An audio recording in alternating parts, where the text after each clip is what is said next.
Welcome back. We're getting a fresh picture on the state of this hot housing market. The Census Bureau and HUD reporting this morning that U.S. housing starts dropped 7% last month to a 3-month low. That's an annualized rate of about 1.5 million, but maybe some optimism in the ability to build more in the future. You can see building permits actually rose 2.6% to an annualized rate of 1.6 million. So does that suggest a cooling in that hot housing market? For more, let's bring in Odeta Kushi. She's Deputy Chief Economist at First American. And Odeta, I guess there's a supply story that could be behind that decline when it comes to maybe not being able to have the labor or materials, but there's also the demand story, right? So maybe the highest of housing demand has passed. How are you reading the housing starts data that we got this morning and what that tells us about whether or not we reached the peak in this housing market? Yeah, so an underwhelming report, but not unexpected. Builders are facing multiple supply side headwinds. We've all heard about lumber shortages, which luckily are starting to ease, but there's also skilled labor shortages, shortages in appliances, and of course, buildable lots, lack of buildable lots. And then, of course, builders have always faced regulatory burdens to building more homes. And so all of those are headwinds to building more homes, especially with the backlogs that builders are facing nowadays. On the demand side, it's all about benchmarks. Obviously, relative to last year when we had this unleashing of pent-up demand during the pandemic, mortgage purchase demand is lower than 1 year ago. But actually, if you look back before the pandemic, purchase demand is still at near decade high. We're at about 2019 levels, which is the best in about a decade. And so it's basically like going from an extremely hot market to a hot market. So the big question we've been asking for some time, when do we expect things to balance out? So it's tough you really need to bring more supply to the market, right? The reason we're seeing double-digit house price growth is because there's this severe supply-demand imbalance in the housing market.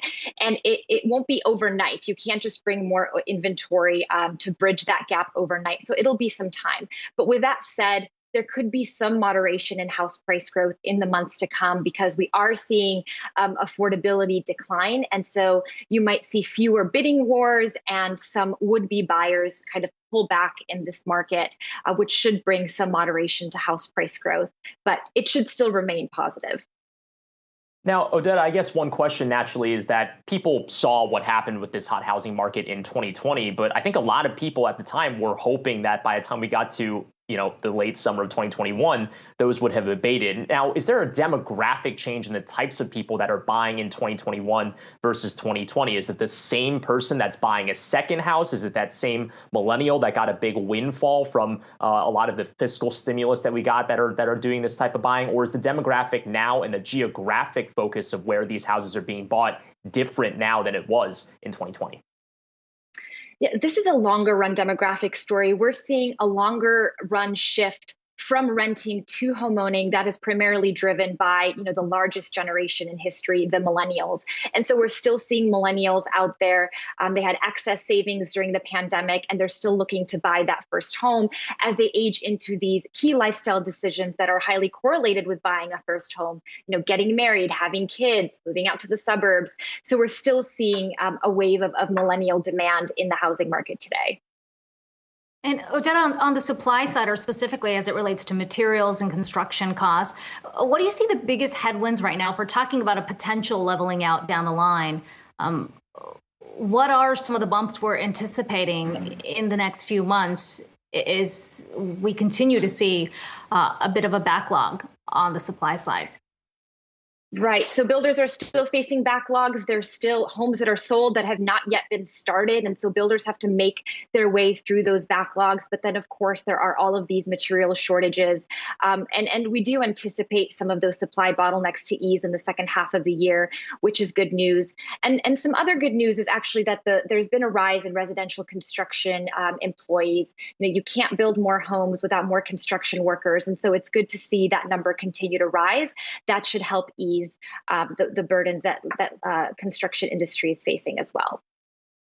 Are there different trends between single family and then multifamily builds right now? I mean, obviously, when it comes to the building permits, if they did indeed increase in the month of July, there is, should be pointed out, a band of error that the Commerce Department, or rather the Census Bureau, reports alongside these figures. But do we know about the nature of these types of builds, and also maybe where across the country we should expect to see that pipeline maybe beef up in the coming months?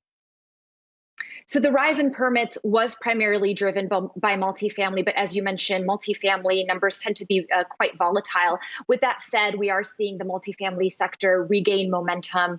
You see rental prices increasing, specifically in Sunbelt markets as people start to move into some of these more affordable Sunbelt markets.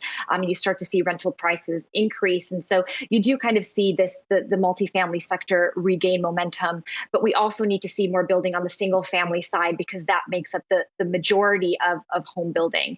And so it was good to see multifamily permits pick up, but we need to see that overall permits pick up as well. Odeta Kushi, first American Deputy Chief Economist. It's great to get your insights today. I really appreciate the time.